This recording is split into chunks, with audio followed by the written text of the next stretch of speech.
Hello and welcome to another round of setting up my planner. I'm V with Passions and Distractions, and today what we're going to go over are my habit trackers. So I'm going to go over the different kinds that I use and why I have them set up this way. So for my habit trackers, the very first place we're going to start is in the back. I used not all of, but I did all my habit tracking on the back pages. I wanted to make sure that I was still leaving a lot of room in the front for whatever notes I needed to make that were more pertinent to that month or to that week. So the first habit tracker that I have is my 5,000 page Fiesta. Now, this is a challenge that I issued to myself last year, or this past year, 2020. And I enjoyed it so much I wanted to do it again. So what I've done is I've created numbered banners for each month. So here's all of January, here's all of February, and you can tell they're different months too because I made sure that the flags were different sizes. So each day when I read, I'm going to make note of how many pages I read, and then I'm also going to color code it so I can tell at a glance kind of how my reading is advancing in terms of how many pages. So I also have the months color coded, matching those same colors that I came up with for each month. So just a little fun thing that I wanted to do there. And then at the end of the year, hopefully I will have read at least 5,000 pages. If I find that I easily surpass that goal, then it looks like next year, well, 2022, I will go ahead and set a higher goal for myself. Now, just in case you're wondering what I came up with, if I don't read any pages that day, that's going to be a red flag. But then 1 to 10, 11 to 20, 21 to 30, 31 to 40, 41 to 50, and then 51 plus. So that's how I've broken that down. Now, on my next page, I have set up a bookshelf for my reading. So what I've done here is this is a die cut from the Cursive cartridge from Cricut.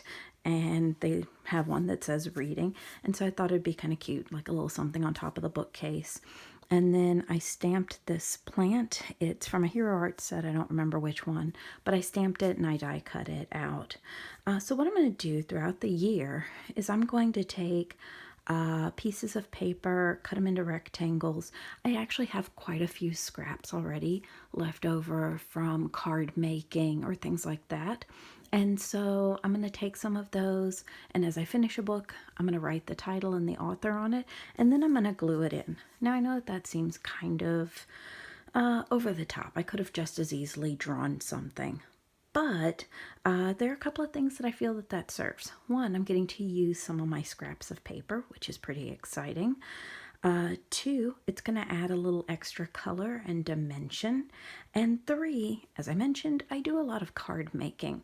And one thing that I'm trying to get better at is scene building, collaging, that sort of thing. So this just gives me an opportunity to practice that in a very low risk way. And then as I go, I can add, more little plants. I can add other little features to the scene. And in case you were wondering, yes, I do have things, glued in here. Like this, I actually ran it through a Xyron sticker maker. So this whole thing, it just became a gigantic sticker. You might be wondering about like writing on top of that. Well, let me tell you, I'm just a couple of pages back, and yes, I can sort of feel it. And if I'm pressing down really hard, it'd probably be a problem. But for the most part, that's not really going to be an issue. I mean, I've stuck a lot of things in my planner before, and it hasn't created a whole bunch of ripples and rolls that I've really had a problem with. Now, I did leave this side blank, and I left it blank to be used in a couple of different ways. One, if I fill this bookcase up, I'm just going to start a second bookcase right over here. But if I don't, then I'm going to use this for an end of the year stats about the books I read. So I might do stats like how many were men, how many were women, or, non-binary. I might do something of how many were people of color, how how many came from different countries. You know, really just looking at my stats. One thing that I want to do in the future is make sure that I am diversifying the kinds of literature that I'm reading. So this will be a great way for me to get that baseline of what I'm already reading. Now, on the next page, you'll see that I drew another bookcase. Now this one is much bigger. And then over here, you'll see I made this little design. This is actually from my blog. If you go to passionsanddistractions.com and go to my wellness tab, you'll see that I have an entry about famous stairs. And basically, this is just however many flights of stairs I climb, cumulative. They're the equivalent of different landmarks that are famous throughout the world. So it was kind of like, oh, seeing the world through sets of stairs. I really had a hard time at first coming up with a habit tracker for this. You know, there didn't really feel like there was a really natural one that I felt would be good or exciting. But then I realized that one of the things that I really miss is getting any sort of trophy or achievement for doing anything. You don't get a lot of those as an adult. So I thought, kind of building off of that same bookcase idea, that I would just start giving myself my own trophies. So, should have had this with me. I cut out a bunch of trophies and just stuck them on a paper clip. So as I go through and I get these different stair landmarks, I'll just be gluing them in here, and eventually I'll have a shelf full of trophies, which, considering that the highest landmark is 939 flights of stairs, pretty sure I'm gonna earn that trophy. So that is how I'm handling that. And I just taped that in with some really pretty washi tape. Now next, I gave myself a place to start logging movies. You know, I don't watch a lot of movies, but I do want to keep track of the ones that I did watch. So I cut out these cool marquee letters. This is from another Cricut cartridge. It's actually one that's making rosettes and ribbons and pennants. They have these neat marquee letters in there. So I cut those out. And then these I semi-freehanded myself. I have a punch that makes, 4 of these at a time. So I just lined it up and punched down the side. Then used a square punch to punch out the center. So that's not really from a cartridge. I left this page blank once again. If I exceed this, which actually wouldn't be that hard, this is only 10 movies, then I can go ahead and start filling in this side. And I may even do it differently. I may have the film strips go this way. I might draw something instead. Who knows? But I can go ahead and start filling that in on this side. Or once again, I can use it for stats. Now my next habit tracker isn't actually a habit tracker at all.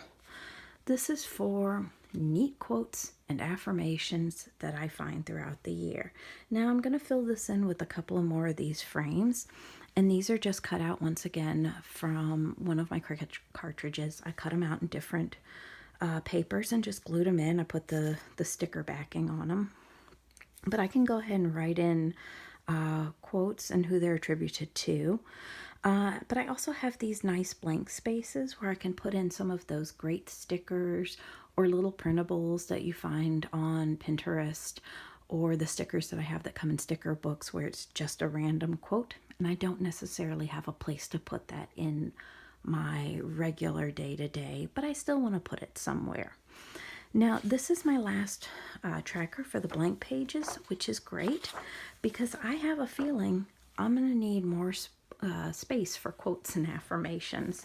So I definitely have more there, or if one of my other sections needs to expand. So now we move to my regular habit tracker. Now I do have all 12 months here. And for those of you who have a passion planner and you want to create something like this, keep in mind all I did was I started on the second row of dots. This is on the grid pages.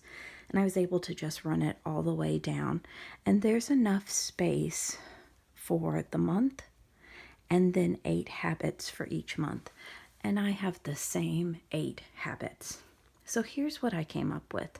I came up with family and social, work, financial, body movement, 10-minute tidy, language, creative, and next day prep.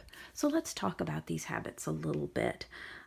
First of all, these habits are kind of what I consider an essential part of creating an A day.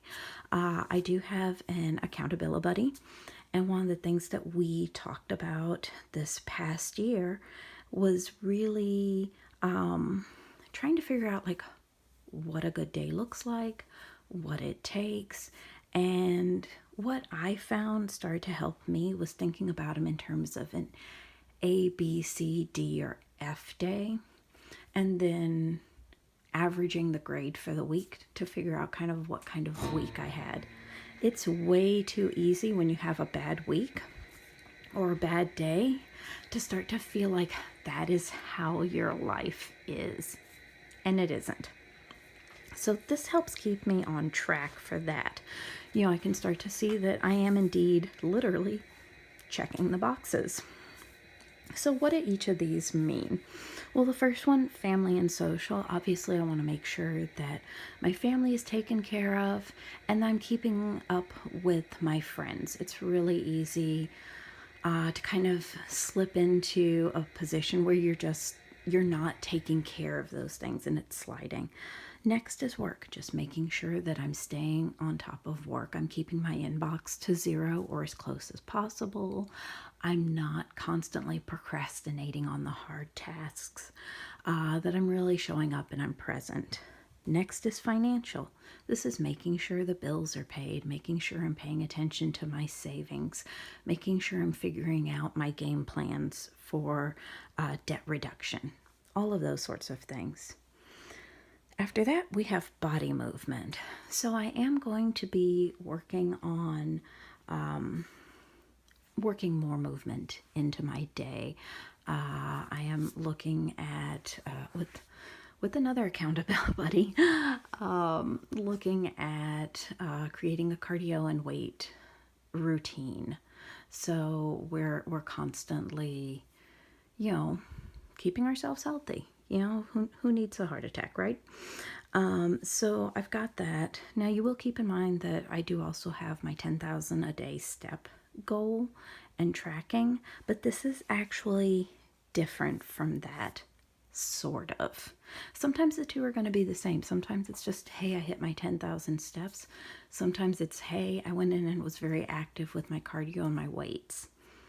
So after that, we have the 10-minute tidy, super simple.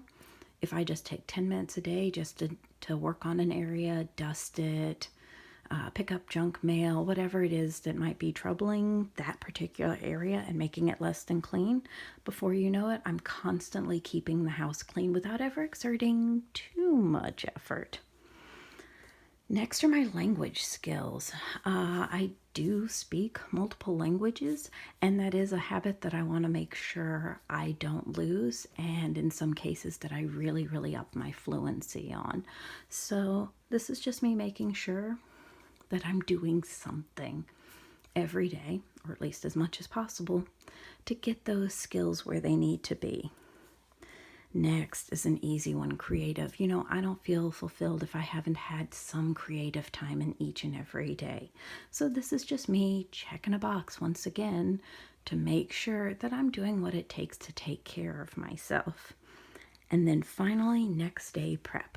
No matter what my next day is, whether it's a day off or going into work, I need to make sure that I'm ready to go for that next day. Now, what that means on different days kind of depends. Sometimes it's planning my outfit. Sometimes it's making sure that my laptop is packed and ready to go. Sometimes it's just making sure that the dishes are washed so I don't wake up to a sink full of dirty dishes. Whatever it takes for me to feel like I am ready to go for the next day, that is my next day prep. Now, You might be wondering how all of this works into grading my day. Well, I do have a floor and a ceiling. So obviously if I get all of those done, it's an A day. If I get all of that with the water and the steps, wow, definitely an A day. But if I miss one, guess what? It's still an A day. If I miss two, okay, we're getting into B territory. But if I'm missing like 4, that's going to be C. And if I'm missing 6, that's going to be a D. But if I'm missing all 8, there's your F day. Unless it was just a really spectacular day. And you know the kind of day I mean. You don't hit any goals, but my goodness, it was just an amazing day. So there's still an intuitiveness to it, but because I do like habit and routine, I've put in some sort of scale for myself. So that's my habit tracker. Now you'll notice something like reading isn't on there. That's because I track reading elsewhere. 10,000 steps on its own isn't on there. I'm tracking that on a daily basis. Hydrating, not on there. There are other things that I do throughout my day that is habit, but it is an actual habit that I already do. So I don't necessarily need to be as mindful about it. Either it's not as important to me if I do let that habit slip, or it's so instinctive with me that I don't need to worry about checking a box. So that's what that habit tracker looks like. Next, if you were following me this year, you would see that I had what was called the Proclaimers Challenge. It's that song, I'm sure you know it. I would walk 500 miles and I would walk 500 more. See, you know this song. Well, indeed, I would like to try to walk 1,000 miles this year. Might be a really easy goal, might not be. 2020 kind of, ruined pursuing this goal for me. But I'm going to give it a try again this year. So I did kind of the same thing. It's a game board path. And then I have my color codes right down here that match with the month. Once again, you see, I carry that color theme all the way throughout the planner. But I'll be able to tell at a glance like, hey, January was really active. Maybe February isn't as active. Maybe March isn't as active. And then I notice like, hey, when I was really inspired in January and I was like, I'm going to get this year, I was really on top of it and I've been letting it slide since then. And that will be one of my reminders to keep moving. Or I can look at what else was going on in my life that maybe brought that down. So that's how I'm going to handle that. Now, one thing that I am adding this year is whenever I mark the miles, I'm just going to put the day right above it, which once again, it's color coded. So I'm going to know that it was January 1 or January 30th as opposed to February 1 or February 15th. That's just a way though for me to keep track because there have been a few times, even in that last year when I was really trying to pay attention, where I would just get tired and I would forget to log it. And then I go, wait, did I log it or didn't I? And I'd have to go back and look at my Fitbit and see what my miles were and total them up. And that's not problematic when you're on day 1 or 2. Excuse me, I keep hitting this crane today. It's not a problem when you're on like day 2 or 3 of the challenge. But when you're on day 15, that starts to get kind of annoying. And imagine when you're 2 months in and you can't remember. Now, if you want to participate in any of these with me, I will be tracking them generally probably on Saturdays on Instagram, and I will have hashtags, and you are welcome to join me. But we'll talk about that more in another forum. Now, next, I do want to focus on my savings as well. So there's a couple of savings plans. The one that's a wall is that one where you're saving a penny more than you did yesterday. But in case you're not familiar with this one, it's 1 cent the first day, then the next day you're saving 2 cents. So it's not literally just like, hey, I put in 1 more penny. It's actually, a different penny amount. At the end of the year, you end up with $667.95 in your savings. Now, what's great about this is because you're marking it, if you're having like a really, really tight week, then you can be grabbing some of these smaller numbers. If you're having a better week, go ahead and start grabbing some of your higher numbers down here. Just the point is to get yourself in the habit of saving every day. The other one is a weekly savings plan, and this is the one where you save on week 1 you save $1, on week 2 you save $2. Now, once again, this is not something that you need to worry about going in order with. And also, you'll notice that on mine, I put like $24.44. Because here's the thing, if you're just adding it up, week 1, week 2, $2, whatever, you come up with kind of a weird number at the end. But if you add 44 cents to each one, then you come out with $1,400, which is a number that I can focus on and I can get excited about because it's a nice round number. So you have these two savings plans that can work in tandem. So that's how I'm using that grid page. Now I still have quite a few grid pages left over. So I'm curious to hear, what are some habits that you would track? I definitely have some wiggle room, so I can be adding some more. There's some other ones that I'm thinking of. I'm thinking about adding, maybe something for my weight or for my reps, anything like that. But in the meantime, these are the ones that I have. Of course, if you're not already subscribing, please make sure you subscribe. I love to read your comments. YouTube is fighting with me right now. It's not letting me leave comments back. So I'm trying to get that figured out. This might be a user error if we're honest. But definitely, be sure to like it. Sharing is caring. And I look forward to seeing you soon when we're going to do maybe my first plan with me. To be honest, I'd kind of already gotten started because I'm not used to thinking of my actual planning process as being some sort of performing experience. But we'll probably do a couple of plan with me soon, just so you can see how I lay it out. Thanks for stopping by. Bye.